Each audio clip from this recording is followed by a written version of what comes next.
Well, I'm on the phone with Ellsworth football coach Duane Crawford, and coach, game day Friday, ready to make that long trip up north. Yes, our last travel day of the year. Of the regular season. This could be, let's talk about it. I mean, Ellsworth right now, if the season were to end, would be in the playoffs, and that's really been the goal forever. And this, your first year playoff eligible, you'd like to make that strong push the last three games. Yeah, I mean, that's what we need to do, and we've talked to the kids. I mean, this is a playoff game tonight for us. If we win this one and then the next two, I think we're in the playoffs in that either fifth or sixth spot.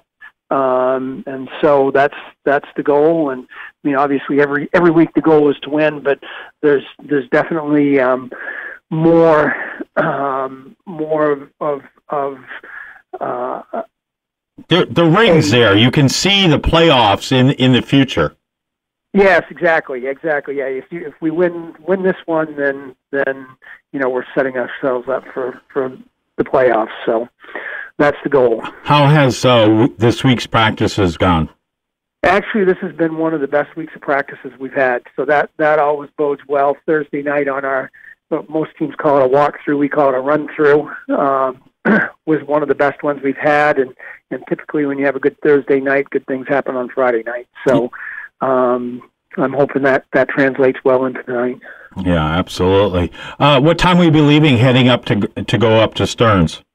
We are on the bus at 3:00. Hopefully we'll get there a little past 5 and get their legs stretched out, and then on the field for warm-ups at 6:00. All right, and the health of the team as you enter week 6? It's hard to believe. We're talking week 6. Yeah, it is. I know. We have. The only person we're missing from the roster is Ethan Kane, who broke his arm second week against Mount View. We have everybody else. So, of course, the last time I told you that, I ended up showing up at school and had a couple of guys out I didn't know about. But right. Knock on wood, everyone's ready to go, and we're looking okay for tonight. If you get the ball, do you kick or do you receive? No, we're going to take the ball tonight. Excellent. We're going to go out there and see if we can't take it down the field. What can we expect from the offense tonight? We're going to be in our. I think we're going to come right out and be in our Nebraska set, which is 3 backs in the backfield. We do a lot of stuff out of that option dive. We can do a lot of things out of it, and it's like MDI's T. There's a lot of stuff that goes on in the backfield, and it's hard to follow who's got the ball. So we're going to come out in that, and I think that gives us a good look for what they do. And then, we always script 10 plays ahead, so those 10 are already set, and we'll see how they go and adjust it from there. Okay. And team dinner last night, looked like there was a huge feed last night. Oh, yeah, those ladies do a great job. Jessica Brown and everybody that helps her out. I mean, we had spaghetti and meatballs and garlic bread, and it was really good. I had people with the spaghetti. It was great. Yeah, sounds good. And then next Thursday, you're planning, is that the week with all the EFL teams? Yeah, so next Thursday we're having all of the teams together for team dinner, all the youth programs. So there'll be about 80 kids total. Where are you doing that? At your house? Is that the plan? Well, might be able to fit them all in my house, but we're going to do it in the cafeteria. We're going to cook outside, hot dogs and hamburgers, and cook outside and right outside the cafeteria, and then have everybody go in and eat.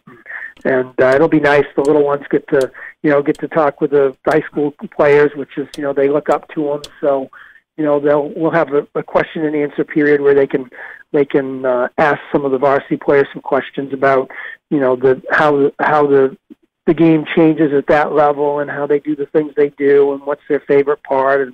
And so it'll be nice. They had we had a lot of them out for the Holton game. We had a lot of third and fourth graders lined up and slapping hands with us when we came out onto the field, and again at halftime and again after the game. So that'll be great. And then Friday night we'll be introducing all the youth players at halftime. So, which is such a neat tradition to have and to have these kids run on to the field at Tug White Stadium, and they get that idea of, oh my gosh, this is what it could be like if I keep going.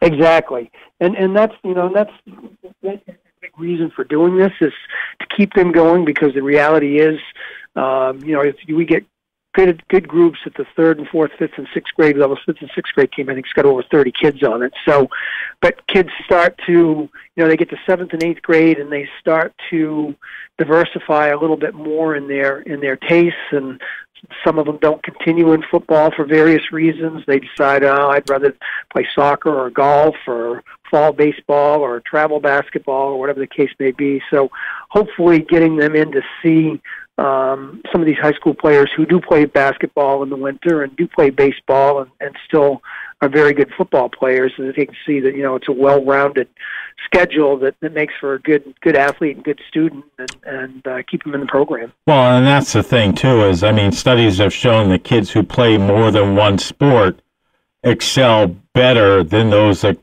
concentrate on just one sport.